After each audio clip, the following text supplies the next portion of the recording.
श्रीमन्नारायण नारायण नारायण श्रीमन्नारायण भवतारायण श्रीमन्नारायण भवतारायण लक्ष्मी नारायण नारायण नारायण लक्ष्मी नारायण नारायण आग लगी आकाश में बरसन लगे अंगार हो आग लगी आकाश में बरसन लगे अंगार हो संत नहीं होते जग में तो जग मरता संसार हो संत नहीं होते जग में तो जल मरता संसार हो नारायण नारायण नारायण श्रीमन नारायण नारायण नारायण लक्ष्मी नारायण नारायण नारायण लक्ष्मी नारायण नारायण नारायण बोलिए श्री लक्ष्मी नारायण भगवान की जय। अनंताचार्य कृपया वेदांत द्वयपारगम रामकृष्णामि सर्वकम् विश्वक्सेन मुनिं भजे काषायं यज्ञसूत्रम् श्रुतियपुषितरा चौर्धपुण्डं च वाले यस्यास्ते दक्षहस्ते कलिकुमतिगिरीन्द्रेन्द्रवज्रं त्रिदण्डम् संसाराग्निपृशन्त्यै मृतजलममलं दारुपात्रं पवित्रं श्रीविश्वक्सेन सूरेः पदकमलयुगं श्रेयसे संश्रयामि लक्ष्मीनाथसमारम्भां नाथयामुनिमध्यमाम् अस्मदाचार्यपर्यन्तां वन्दे गुरुपरम्पराम् नारायणाय विद्महे वासुदेवाय धीमहि तन्नो विष्णु प्रचोदयात् महालक्ष्म्यै च विद्महे विष्णुपत्न्यै च धीमहि तन्नो लक्ष्मी प्रचोदयात् तन्नो लक्ष्मी प्रचोदयात्। परमाराध्य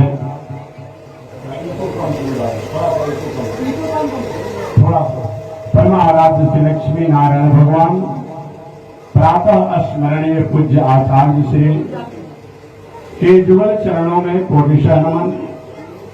भगवत भागवत आचार्य कैंकर्य पारायण महानुभाव अभी पावन भूमि पर हम लोग बैठे हुए हैं।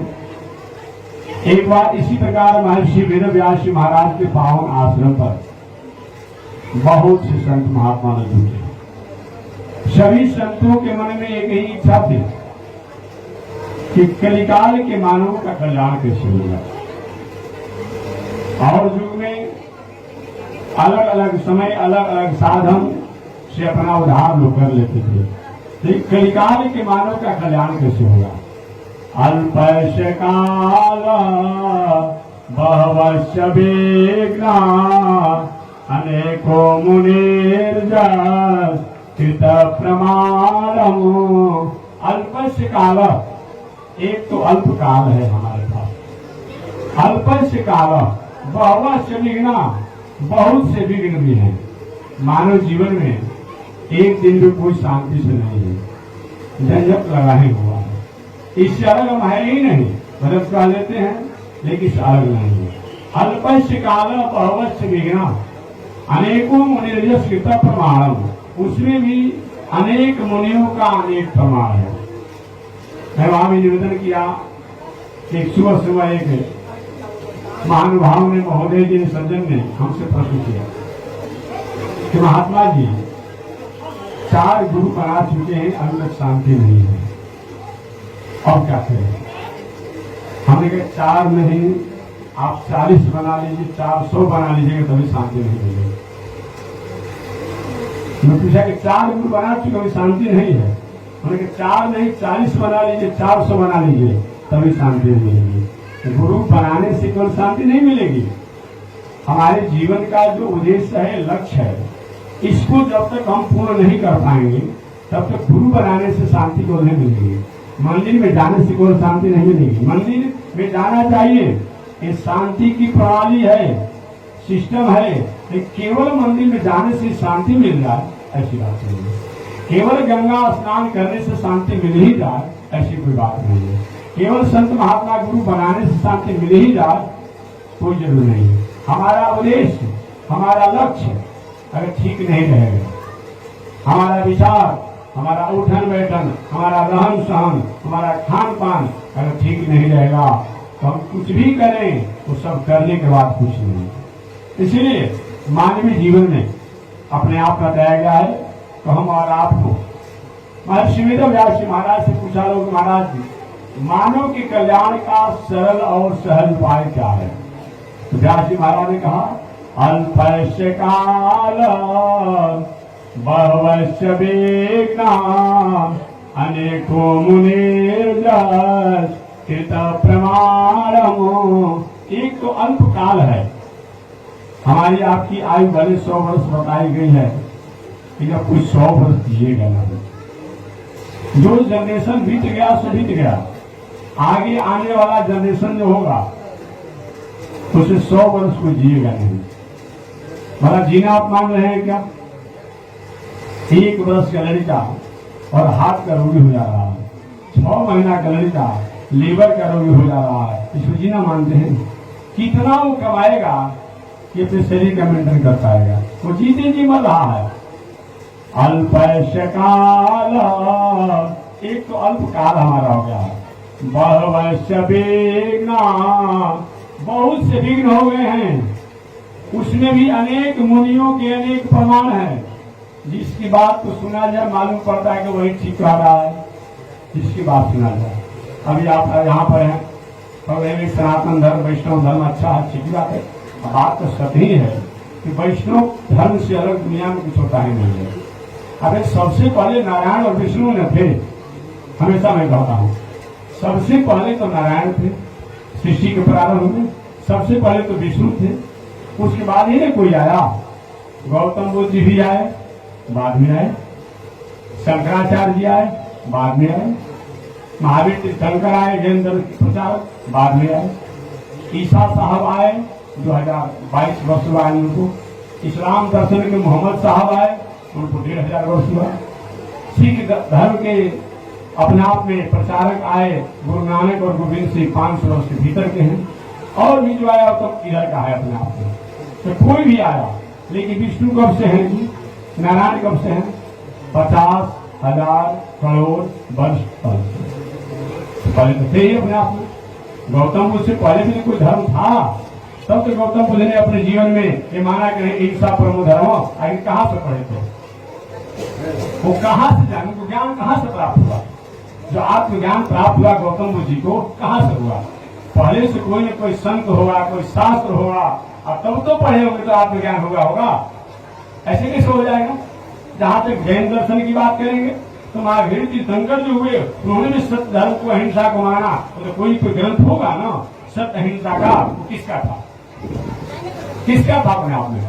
जहां तक ईसा साहब आए 2022 वर्ष हो रहा है, ईसा साहब ने परोपकार परमार्थ की जो अपने आप संदेश जीवन में स्वीकार किया कि सेवा ही अपने आप ईश्वर का अपने आप में प्रार्थना है, ईश्वर की प्रसन्नता है, वो आखिर सेवा शब्दों कहाँ जाना?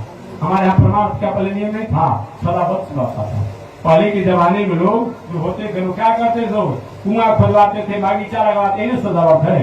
किसी को कपड़ा देते थे, किसी को वस्त्र देते थे, किसी को भोजन देते थे, इन्हें सजावट है। किसी गाय देते थे, इन्हें सजावट है। ताकि सजावट के वो संदेश को सीखा कहां से अपने आप में। इसलिए जहां तक मोहम्मद साहब आज से 1500 वर्ष पहले आए, और ये स्पष्ट जान लेना चाहिए कि 1500 वर्ष से पहले इस्लाम दर्शन नहीं था, इस्लाम धर्म नहीं था। जब मोहम्मद साहब आए ही नहीं थे तो अपने आप इस्लाम धर्म कहां से होगा। इसका मतलब क्या 1500 वर्ष का दुनिया में धर्म क्रम है, सृष्टि है। आखिर मोहम्मद साहब ने भी, उनके पहले तो कोई धर्म का था नहीं इस्लाम, वो कहां से ज्ञान प्राप्त किए, कहां से शांति प्राप्त किए। इसलिए एकमात्र अगर कोई प्राचीन परंपरा के है वो कौन है, विष्णु है। उन्हीं को नारायण, उन्हीं को राम, उन्हीं को कृष्ण, अनेक नामों से जाना जाता है। जब जब जैसा हुआ उस नामों से उनको जाना गया। तो बताया गया है अल्पस्य काल बहवस्य विघ्ना अनेको मुनिर्जात प्रमाणम। एक तो अल्प काल है, बहुत से विघ्न है, अनेकों मुनियों के अनेक प्रमाण हैं। हम दिग्भ्रमित हो जाते हैं कि आखिर हमारा धर्म क्या है, हमारा स्वरूप क्या है। हमेशा मैं निवेदन करता हूँ, हमारे कहने से हमारी बातों का आप मत मानिए, शास्त्रों पर नहीं विश्वास है मत मानिए। मंदिर में जाने के नहीं सरदार तुम बरियारी आपको जाने को नहीं करेंगे, जाकर करेंगे क्या, और का दिमाग आपका खराब हो जाएगा। जाकर क्या करेंगे, जब नास्तिकता दिमाग में भरी हो तो मंदिर में जाकर क्या करेंगे, गंगा में डुबकी लगा के क्या करेंगे, संत की कथा सुनकर क्या करेंगे। कि जाने से नहीं होगा, लेकिन धर्म क्या है, अधर्म क्या है, न्याय क्या है, अन्याय क्या है, नीति क्या है, अनीति क्या है, ये अगर जानना हो अपने भीतर जानिए। जब भी इसको समाधान हुआ है अपने भीतर हुआ है। जब भी किसी को समाधान होगा अपने भीतर होगा, अपने द्वारा होगा, अपने से होगा, अपने में होगा। समाधान की प्रक्रिया ये मंदिर है, मूर्ति है, गंगा स्नान है, तीर्थ व्रत है, पूजा पाठ है, यज्ञदान है, लेकिन इसके द्वारा समाधान हमारे भीतर हो ही जाएगा ऐसी कोई बात नहीं है। हाँ, समाधान की प्रक्रिया है। रास्ते रोड बना हुआ है गंतव्य को चलने के लिए, मार्ग से ही, सड़क से ही हम अपने गंतव्य को जाएंगे, लेकिन गंतव्य से चलने के बाद सब लोग अपने मुकाम तक पहुंच ही जाएंगे, ये तो बात ऐसी कोई संभव नहीं है। और ऐसा होता है कि जो भी रोड पर चढ़ गया वो अपने गंतव्य में पहुंच जाएगा, तो फिर जब लिखा हुआ है कि सावधानी घटी दुर्घटना घटी, लेकिन हो सकते नहीं थी। नहीं, हम मार्ग बनाया गया, सड़क बनाया गया चलने के लिए, लेकिन हम उसके द्वारा अपने गंतव्य को जाने को तरीका है, माध्यम है, लेकिन हम पहुंच ही पाएंगे ये कोई जरूरी नहीं है। तो अल्पस्य काला बहुवस्य विघ्ना अनेकों मुनिर्जस कृता प्रमाणम। यज्ञ दान तीर्थ व्रत पूजा पाठ धर्म कर्म जो भी है करना चाहिए। ये अपने आप में अपने समाधान के लिए है, अपने में समाधान के लिए है, अपने से समाधान के लिए है, अपने द्वारा समाधान के लिए है। ये समाधान की प्रक्रिया है, लेकिन समाधान जब भी होगा अपने भीतर होगा। याद रखिएगा, अपने द्वारा होगा, अपने भीतर होगा। हमेशा एक कथा में सुनाते रहता हूं, चाहे वाल्मीकि जी को समाधान हुआ हो, तुलसीदास जी को समाधान हुआ हो, अमृतमाल ठाकुर को समाधान हुआ हो, मीरा जी को समाधान हुआ हो, ध्रुव को समाधान हुआ हो, प्रहलाद को समाधान हुआ हो, विभीषण जी को समाधान हुआ हो, चाहे सुग्रीव जी को समाधान हुआ हो, जिसको भी समाधान हुआ अपने भीतर, अपने द्वारा, अपने से, अपने में हुआ है। समाधान की प्रक्रिया संत महात्मा पूजा पाठ यज्ञदान होता है, ये जानिएगा। आप जानते होंगे गौतम बुद्ध जी जिस समय अपने आप राजकुमार के रूप में थे, गौतम बुद्ध राजकुमार थे, विवाह उनकी अल्प आयु में हो गई थी। थोड़ी सी कुशाग्र बुद्धि के होने के कारण गौतम बुद्ध जी बचपन से ही तत्व के प्रति उनकी आस्था थी, सत्य के प्रति उनकी आस्था थी। विवाह हो गया था गौतम बुद्ध की पत्नी का नाम था यशोधरा। एक दिन अपने मंत्री से गौतम बुद्ध जी ने कहा, मंत्री जी, क्या मैं जिस प्रकोटा में रहता हूँ राजभवन के, क्या दुनिया इस प्रकोटा के भीतर ही है कि दुनिया बाहर भी होती है? आप अपने घर से कोई बाहर नहीं निकले थे क्या? ये दुनिया इस प्रकोटा से, इस चहरदीवारी से, राजमहल के बाहर भी दुनिया है, कितनी ही दुनिया है। मंत्री एक नहीं राजकुमार, अपने आप में दुनिया तो बहुत लंबी चौड़ी है, जगत बहुत लंबी चौड़ी है। ये तो आपके राजभवन का प्रकोटा है। अच्छा, तो हमको आप दुनिया दिखाएंगे क्या, संसार को दिखाएंगे क्या? हाँ चलिए। विवाह हो चुका था गौतम बुद्ध का। जाते जाते आगे गए, कुछ ही आगे बढ़े और उन्होंने देखा कि छोटा सा बालक है, पल्ले में झूल रहा है, खटमल उसे काट रहे हैं, माछी काट रहे हैं, मच्छर काट रहे हैं। रोने के अलावा उसका दूसरा कोई अपना समाधान नहीं पालू हुआ है। छोटा बच्चा क्या करता है? भूख लगेगा तब रोएगा, सोना होगा तब रोएगा, अपने आप किसी का खेलना होगा तब रोएगा। हर परिस्थिति में रो करके ही अपनी बातों का व्यक्त करता है। 6 महीने का 1 वर्ष का जो बालक होता है, हर चीजों को, अपनी कामनाओं की पूर्ति रो कर करना चाहता है। तो उसके बाद दूसरा कुछ है नहीं कहने के लिए। तो वही अपने आप देखिए कि छोटा सा बालक जो है वो रो रहा था, खटमल काट रहे थे। गौतम बुद्ध ने पूछा, मंत्री जी ये बालक रो क्यों रहा है? मंत्री ने कहा, इसके अभिभावक, इसके माता पिता कहीं अपना काम काज करने गए हैं, अपने को अकेला मालूम कर रहा है और अपने आप खटमल काट रहे शुरू रहा। अच्छा, ये दुनिया में जो भी आया है इस दिनचर्या से गुजरना पड़ता है, निश्चित रूप में गुजरना पड़ता है, निश्चित रूप में गुजरना पड़ता है। आगे गए और आगे जाने के बाद जब भी गए तो देखिए कि छोटा सा 5 वर्ष का बालक था और 10 किलो की पीठी पर बस्ता लादा हुआ था, पुस्तक। मंत्री जी ये बालक इतना बोझ इसके सिर क्यों लादा गया है? कि पेट भरने की विद्या के लिए जा रहा है। अच्छा, पेट भरने की विद्या के लिए जा रहा है? हाँ महाराज, पेट भरने की विद्या के लिए जा रहा है। तो दुनिया में ऐसा भी करना पड़ता है क्या? कहा ये भी करना पड़ता है। आगे जब गए, आगे जाने के बाद देखे एक श्रीमान जी एक अपनी पत्नी को छाता उड़ा करके जा रहे थे। तो महाराज ये कौन है? कि 4 धाम की यात्रा जा रहे हैं, अपने ससुराल जा रहे हैं। अच्छा, तो जीवन में भी होता है क्या कि हाँ भले आपके साथ नहीं हो रहा है, आप विवाह किए हैं, कि ऐसा ही करना पड़ता है, नहीं तो श्रीमती जी नाराज हो जाएगी, नाराज हो जाएगी। अच्छा, आगे बढ़े, आगे जाते जाते देखे कि बूढ़े थे, अपने आप में पेट और पीठ उनका सटा हुआ था और बेचारे क्या थे, उसमें श्वास रोग से अपने आप में प्रभावित थे। बहुत बड़ा अपने आप में उनको परिश्रम हो रहा था, सांस लेने में लंबी लंबी सांस ले रहे थे। मंत्री ये महाराज यही समय का धीरे धीरे अपने आप में नोटिस है। जीवन में कहीं आंख के दिखाई कम पड़ने लगे, कान की सुनाई कम पड़ने लगे, बाल थोड़ा फटने लगे, तो समझिए कि नोटिस आना शुरू हो गया है, वारंट आना शुरू हो गया है। अब फिर भी आप नोटिस पर नोटिस आ रहा है, नोटिस पर नोटिस आ रहा है, आप सुनते नहीं है। आंख खराब हो गई, चश्मा लगा लिए, दांत बदलवा लिया, कान में मशीन लगा लिया, प्लास्टिक सर्जरी करा लिया, ठीक है। लेकिन अंतिम नोटिस क्या आती है? कंठम घुरघुरायते। कंठ जब घर घर करने लगता है तो कोई भी प्लास्टिक सर्जरी या कुछ काम नहीं करता है। तो नोटिस आवे तो अपने आप नोटिस को लेना चाहिए, यही बताया, मानना चाहिए। कब हमें दुनिया में रहने की आवश्यकता नहीं है, ये बार बार काल द्वारा हमें नोटिस आ रहा है, अब हमें अपनी तैयारी करनी चाहिए, तैयारी करनी चाहिए, यही होना चाहिए। महाराज ये बूढ़े जो है अपने आप में अपना काल की प्रतीक्षा कर रहे हैं। आगे जाते जाते गए तो देखिए कि एक व्यक्ति अपने आप जो है यात्रा में जा रहे थे, राम नाम सत्य है कि महाराज मंत्री जी ये क्या हो गया? एक यही जीवन की अंतिम यात्रा है। देखिए तीर्थ यात्रा कम कीजिए, लेकिन 100 यात्रा जरूर कीजिए। कोई चला जाए, 2-4 एक साथ ही जाइए। जाने से आत्मज्ञान होता है। इतना बड़ा आदमी था, इतना वैभव था, इतना शक्तिया था, घर द्वार मकान दलान सब कुछ किया, आज हम लोग के बीच से गुजर गया। ये जान करके क्या होगा, भीतर से हमारे जीवन में कहीं किसी प्रकार की उपद्रव होती है, उपद्रव की तरंगे होती है, वह रुक जाती है। इसीलिए एक घटनाओं को देखना चाहिए, देखना चाहिए अपने आप में। इस तरह से अपने आप में गौतम बुद्ध लौट कर आए। अच्छा, दुनिया में मरना पड़ता है?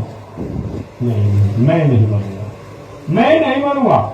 और लौट करके गौतम बुद्ध आए, अपने पत्नी को भी छोड़ दिया, अपने पुत्र राहुल को भी छोड़ दिया और एक दिन जंगल की राह पकड़ लिए। आपने सुना होगा गौतम बुद्ध अपने आप को घर छोड़े तो उनकी पत्नी, जिसका नाम क्या था? यशोधरा, यशोधरा नाम था। यशोधरा ने कहा था, सखी वे मुझसे कह कर जाते, पर चोरी चोरी गए, यही बड़ा व्याघ्या, सखी वे मुझसे कह कर जाते। यशोधरा ने कहा, हे सखी, मेरे पति मुझको छोड़ करके चले गए, यही हमारे लिए बहुत बड़ा खेस की बात है। भी अगर उनको संधि बनना था, ज्ञानी बनना था, संस्कृति समाज राष्ट्र की सेवा ही करना था, तो मैं उनको तिलक लगा देती, माला लगा देती, आज्ञा दे देती, वे चले जाते, हमें कोई दुख नहीं था। पर चोरी चोरी गए, यही बड़ा व्याघ्या। लेकिन हम उससे कहे चले गए, यही सबसे बड़ी हमारे लिए आहत की बात है, दुख की बात है। वही गौतम बुद्ध जाकर के और आत्मज्ञान को प्राप्त किए, आत्म शांति को प्राप्त किए। मैं निवेदन करना चाह रहा था, दुनिया में घटना घटती रहती है, कभी आपको दुख होता है? रोज रास्ते में जा रहे हैं, घटना घट रहा है, अखबार पढ़ते रहते हैं, अमुक अपने आप पर ट्रेन दुर्घटना हुआ, 5 आदमी मर गए, 10 आदमी घायल हो गए, अभी सभी संदेह नहीं है। क्या करते हैं? चाय का चुस्की ले लेते हैं, पुनः दूसरा अखबार दूसरा पढ़ना पड़ते हैं अपने आप में। नहीं, दूसरा दुर्घटना हुआ है बस का, उसमें भी 10 आदमी मर गए हैं, 20 आदमी घायल है, 40 आदमी का कोई अपने आप में कोई भी निर्णय नहीं है। फिर चाय का चुस्की लेते हैं। अब उसी में कहीं अखबार के तीसरे पन्ना में आपने कहा कि अमुक गांव के थे, वो आपके कहीं हित नाता संबंध रखते थे। अब चाय अच्छा लगेगा? चाय के प्याला को छोड़कर, बिस्कुट को छोड़ करके और आप तत्काल उस गांव में दौड़ जाते हैं। ये दुनिया में मरने से हमें दुख नहीं है, ये दुनिया की संकट समस्याओं से हमें दुख नहीं है। हमारे पर अगर संकट समस्या आ जाती है, हमारे लोगों पर आ जाती है, हमारे परिवार पर आ जाती है, तब हमें दुख होता है। इसलिए ये दुनिया बंधन का कारण नहीं है, ये दुनिया झंझट का कारण नहीं है। दुनिया को झंझट हमने बना दिया है, मान लिया है, बाकी दुनिया झंझट का कारण नहीं है। हमने झंझट बना दिया है, हमने झंझट मान लिया है। कभी आपने मकड़ा को देखा होगा, मकड़ी को क्या करते हैं? ये मकड़ी कभी कभी उस जाल में नाचने लगती है, और जाल में नाचते ना तो उसी फंस जाती है, और फंस करके मर जाती है। तो हमने झंझट बना दिया है कि दुनिया हमारा है, दुनिया की वस्तु हमारी है, दुनिया का व्यवहार हमारा है। अन्यथा समाधान तो अपने पास है। जिसको भी समाधान हुआ है अपने भीतर हुआ है, अपने से हुआ है, अपने में हुआ है। इस तरह से समाधान की प्रक्रिया है। अनेक प्रकार के मानवीय जीवन में जो भी हम करते हैं एक प्रक्रिया है, लेकिन समाधान अपने भीतर होता है, अपने भीतर होता है। जब भी किसी को समाधान हुआ है अपने भीतर हुआ है। चाहे तुलसीदास जी हो तब, चाहे अपने आप वाल्मीकि जी हो तब, गौतम बुद्ध हो तब, सबको अपने आप में शांति मिला है, अपने भीतर मिला है। हमारे व्यास जी महाराज के आश्रम पर एक बार बहुत से संत महात्मा लोग जुटे। सभी संतों के मन में एक ही कामना थी कि कलिकाल के मानव का कल्याण सरल और सहज तरीका से कैसे होगा, क्योंकि अल्पस्य काल भवस्य विघ्ना अनेको मुनिर्जात कृत प्रमाणम। अल्प काल है, बहुत से विघ्न है, अनेकों मुनियों की अनेक प्रमाण है, करना क्या चाहिए? बताया गया है, तुम महाजनों जेन गता सपंथा, जिसको भी समाधान हुआ है, जब भी समाधान हुआ है अपने द्वारा हुआ है, यही जानना चाहिए। मंदिर में नहीं विश्वास हो, संत पर नहीं विश्वास हो, शास्त्र पर नहीं विश्वास हो, धर्म कर्म पर नहीं विश्वास हो, तो बड़ियारी विश्वास दिलाने से कुछ होने वाला नहीं है, याद रखिए। लेकिन आपके भीतर एक न्याय, एक निर्णय, एक वो जो निर्णय करने वाला निर्धारक है, उसके द्वारा समाधान कर लीजिए। हमारे आपके विचार नाभि से 10 आंगुल ऊपर, हर व्यक्ति में, हर मानव में नाभि से 10 आंगुल ऊपर जब नापते हैं तो कोई भी कार्य करने का एक आदेश यहाँ द्वारा प्राप्त होता है। मना पूता समाज चर्याताम, यही धर्म का निर्णय है। अगर भीतर से हाथ से गवाही दे रही हो तो काम करिए, और नहीं दे रही तो मत कीजिए। यही बताया गया कौन धर्म है, कौन अधर्म है, कौन न्याय है, कौन अन्याय है, कौन नीति है, कौन अनीति है। अगर शास्त्र को पढ़ने से, संत के कहने से, तीर्थवत करने से, पूजा पाठ करने से निर्णय नहीं हो रहा है, अपने द्वारा निर्णय कीजिए, अपने द्वारा निर्णय कीजिए। आपके नाभि से 10 आंगुल ऊपर जो है वहीं पर अपने प्रश्नों को कीजिए, क्या मैं जो करने जा रहा हूँ ये ठीक है? अगर भीतर से आवाज आती हो कि मत कीजिए तो मानिए कि वही अन्याय है। भीतर से आवाज आती हो कि नहीं संकट तो है लेकिन छोड़ना नहीं है, वही क्या है? न्याय है। यही बताया गया है। मना पूता समाचर्यता, आत्मा जिस चीज को गवाही नहीं दे वही अपने बताया गया है। धर्म बताना है क्या जी? धर्म बताना है। सब लोग जानते हैं धर्म क्या है, धर्म क्या है। हमेशा मैं हंसते रहता हूँ, घूमते रहता हूँ। एक बहुत बड़ा आपको फिर मार आदमी बेईमान आदमी, जिला का बेईमान हो, ये रिकॉर्डेड बेईमान हो जिला का अपने आप में। लेकिन वो व्यक्ति क्या करता है, जब अपना कर्मचारी और मुंशी या मैनेजर जब ढूंढता है तो जिला का सबसे बड़ा ईमानदार आदमी ढूंढता है। इसे मालूम पड़ता है कि अपने आप में बेईमानी करना धर्म नहीं है। अगर होता तो जिला का सबसे उससे भी अधिक बेईमान जो होता उसको अपना मुंशी मैनेजर कर्मचारी होता। वो भले दूसरे को अपना पॉकेट काटते रहता है, चूना लगाते रहता है, लेकिन अपना आदमी कैसा रखेगा, ईमानदार रखेगा। यही तो है। अरे और बात तो छोड़िए ना जी, व्यवहारिक बात नहीं करता हूँ। कोई व्यक्ति को थोड़ा सा खाने पीने की इतनी गलत शौक हो गया है, जैसे शराब का पीता है, कुछ करता हो, दुकान पे जाए तो क्या कहेगा, देखिएगा 2 नंबर का शराब मत दीजिएगा। बहुत बताइए वो देखिएगा आपने दुकानदार से कहेगा 2 नंबर का मत दीजिएगा। इसका मतलब जा रहा है 2 नंबर का काम करने, लेकिन मांग क्या रहा है, 1 नंबर मांग रहा है। बड़ी बात यही है अपने आप में। तो मैं निवेदन करना चाहता हूँ, होता क्या है, कोई व्यक्ति बहुत बड़ा गलत मार्ग में भटका हुआ है, किसी की बेटी बहू आपकी आबरू को अपने आप में कहीं खंडित करना चाहता हो, विचलित करना चाहता हो, लेकिन वो जरूर चाहता है कि हमारी बेटी बहू किसी प्रकार गलत कुशल में न फंसे। इसी का नाम धर्म है। मंदिर में घंटी डुलाना इस धर्म को तो बहुत लोग जानते हैं, हनुमान चालीसा पढ़ना भी धर्म बहुत लोग जानते हैं, गंगा इत्यादि कोई नदी में स्नान किया बहुत लोग धर्म जानते हैं। लेकिन ये जिसने मान लिया कि जिस व्यवहार के कारण, जिस आचरण के कारण, जिस स्वभाव के कारण आप दूसरे के बेटा को, कहीं पुत्र को बिगाड़ते रहते हैं, और आपके पुत्र परिवार देखेंगे जितने अपराधी प्रवृत्ति का होता है, और ऐसे असंतुलन व्यक्ति होता है, दूसरे के परिवार को बिगाड़ता है अपने आप में, लेकिन अपना बेटा क्या करेगा, बाहर पढ़ाता है अपने आप में, कि समाज का उस पर कोई प्रभाव न पड़े। इससे मालूम पड़ता है भले वो गलत कुशल में है, लेकिन वो मानव जीवन जीने की कला नहीं है, वो आचरण नहीं है, वो स्वभाव नहीं है। इसी का नाम धर्म है, इसी का नाम धर्म है। बताया गया है, आत्मन प्रतिकूलाने परेशान न समाचरेत। ये धर्म की व्याख्या है। आत्मन प्रतिकूलाने परेशान न समाचरेत। वह आचरण, वह व्यवहार जो आपके लिए प्रतिकूल हो, आपके लोगों के लिए प्रतिकूल हो, आपकी मर्यादा के लिए प्रतिकूल मन विपरीत हो, निंदनीय हो, अपमानजनक हो, परेशान हो, दूसरे के साथ वह आचरण न करे, इसी का नाम क्या है, धर्म। यही धर्म है। आत्मन प्रतिकूलानि परेशान न समाचरे। वह आचरण, वह व्यवहार जो आपके लिए विपरीत हो, निंदनीय हो, अपमानजनक हो, वो दूसरे के साथ व्यवहार वैसा मत करे। इसी का नाम क्या है, धर्म है। और ऐसा अगर हमने कर लिया, मान लिया, तो हर व्यवहार ही हमारी वह पूजा हो जाती है, आराधना हो जाती है, साधना हो जाती है। खेती करते हुए भी हम सत्य तत्व की स्थापना करते हैं, व्यापार करते हुए, नौकरी करते हुए, हर कर्म में हम परमात्मा की भावना से भावित हो जाते हैं। कब, जब हमने मान लिया जो व्यवहार और आचरण हमारे और हमारे लोगों के लिए अपमानजनक है, निंदनीय है, कष्टकारक है, ये दूसरे के साथ भी ऐसा व्यवहार न करें। इसी का नाम धर्म है, इसी का नाम धर्म है। हमेशा मैं निवेदन करता हूँ, रास्ता में कोई व्यक्ति आ रहा हो, किसी को ठेस लग जाए, उसके नाती को ठेस लग जाए, बेटा को लग जाए, छोटा बेटा है, मध्य स्वभाव का है, अंगुली कट गया, खून गिर रहा है, जितना बेटा रोता है, जितना नाती रोता है, उतना भाव अगर जीवन में कष्ट भी करे, मेरे बेटा नाती को अपना अंगुली कट गया, खून गिर रहा है, चलो डॉक्टर के पास अपने आप में जाते हैं। वहां तो खून को देख करके थोड़ा सा कट गया था, तब फड़ा रहे हैं, मुर्गा के मूली वेट करके पेट में डाल देते हैं। थोड़ा भी देर आती है आपको, बताइए ना, बकरा को काट के खा जाते हैं। बताइए, थोड़ा सा नाती का अंगुली कट गया, आपको कष्ट हो रहा है, खून दे करके थोड़ा सा उसके काम कर लिया, तो अब उसके नहीं तुम दे आती यहाँ पर।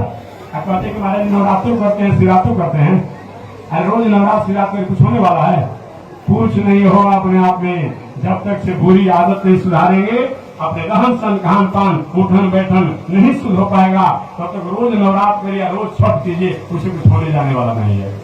हमारा आचरण, हमारा व्यवहार, हमारा रहन सहन, हमारा खान पान, हमारा उठन बैठन अगर एक पवित्र हो जाता है, तो हर व्यवहार ही, हमारी वाणी जो होती है वह वेद स्वाध्याय जैसा पवित्र होता है।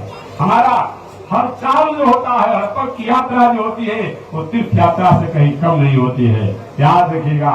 और हमारा हर कर्म जो होता है वह साधना हो जाती है, और हमारा हर विचार जो होता है, ध्यान जो होता है, वही चिंतन हो जाता है, वही योग हो जाता है। कब? जब हमारा रहन सहन, उठन बैठन, बोलन चालन, खान पान अगर पवित्र है, तो हर पग, हर क्षण, हर व्यवहार हमारी वह पूजा है, वह साधना है, वह आराधना है। इसलिए तो आधुनिक विचारकों ने भी कहा कि वर्ग की जरूरत से कर्म ही पूजा है। जिस कर्म में सत्य और सत्कर्म की, अच्छे विचारों की धारणा करके वह कर्म किया जाता है, तो हर कर्म ही वह साधना हो जाती है, आराधना हो जाती है, पूजन हो जाती है, यजन हो जाती है, भजन हो जाती है। इस तरह अपने आप में बताया गया है। तो बस इसी शब्दों के साथ हमको भी कथा प्रवचन करने नहीं आए, तो मैं ऐतिहासिक करने के लिए कथा तो दिन भर करते ही रहते हैं। तो बस इसी शब्दों के साथ मैं अपनी वाणी को विराम दे रहा हूँ। महर्षि वेद व्यास महाराज ने कहा, हे दुनिया में रहने वालों, मैं जग का विरोध नहीं करता, मैं जग सम करता हूँ, मैं मंदिर में सम जाता हूँ, मैं तीर्थ में सम करता हूँ अपने आप में, ऐसी बात नहीं है। लेकिन मेरे कहने का तात्पर्य है कि तीर्थ व्रत यज्ञ दान पूजा पाठ जो कुछ भी हो रहा है ये करिए, उसके साथ साथ जीवन में अगर किसी प्रकार का कोई त्रुटि हो, किसी प्रकार का, उसको धीरे धीरे त्याग कर दीजिए। वह जग, वह पूजा, वह पाठ, वह सब आपके लिए वह मंगलमय हो जाएगा। इसी शब्दों के साथ मैं वाणी को विराम दे रहा हूँ। आगे परमात्मा की जय शिक्षा। श्रीमन नारायण लक्ष्मी नारायण, श्रीमन नारायण लक्ष्मी नारायण, श्रीमन नारायण नारायण नारायण, श्रीमन नारायण नारायण नारायण, श्रीमन नारायण भगवोधारायण, श्रीमन नारायण भगवोधारायण,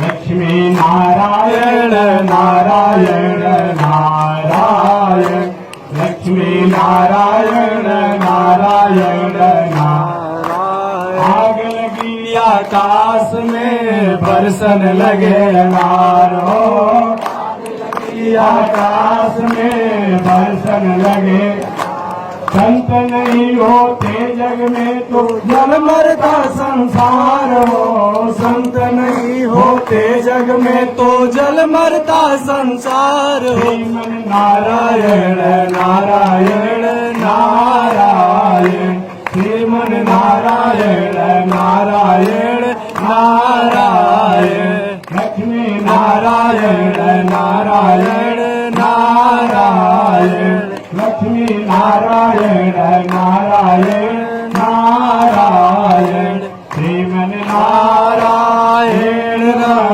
भवतारायण, श्रीमन नारायण भवतारायण, लक्ष्मी नारायण नारायण नारायण, लक्ष्मी नारायण नारायण नारायण, श्रीमन नारायण नारायण नारायण, श्रीमन नारायण नारायण नारायण।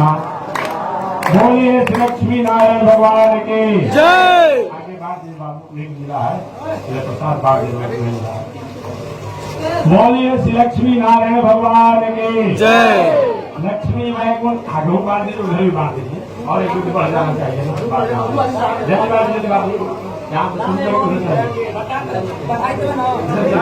बोलिए श्री लक्ष्मी नारायण भगवान की जय। लक्ष्मी वैकुंठनाथ भगवान की जय। श्री वेंकटेश भगवान की जय। श्री नरसिंह भगवान की जय। भगवान की जय। वामन भगवान की जय। महेंद्र मुख्य भगवान की जय। श्री शालग्राम भगवान की जय। रघुनाथ भगवान की जय। सीता रामचंद्र भगवान की जय। राधा कृष्ण भगवान की जय। विशाल भगवान की जय। नारायण भगवान की जय। राज भगवान की, जगन्नाथ भगवान की, जगनारायण भगवान की, आदिकेश्वर भगवान की, श्री वेद भगवान की, श्री वाल्मीकि रामायण की, भागवत महापुराण की, विष्णु पुराण की, भगवत गीता की, रामचरितमानस की, हरे वैदिक सनातन सदग्रंथों की जय। वैदिक सनातन सद्धर्मों की जय। वैदिक सनातन सदाचार्यों की जय। गंगा महारानी की जय। महावीर स्वामी की जय। जगज्जननी जगदम्बा की जय। विश्वनाधिराज शंकर जी महाराज की जय। श्री भास्कर भगवान रामानुजाचार्य स्वामी महाराज की जय। श्री प्रतिभा भयंकराचार्य स्वामी महाराज की जय। अनंताचार्य गादी स्वामी महाराज की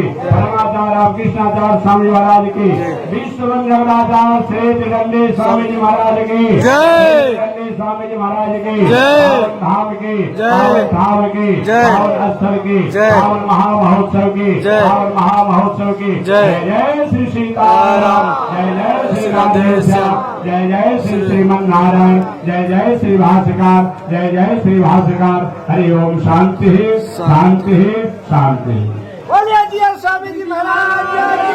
जय। जिसको नहीं मिला होगा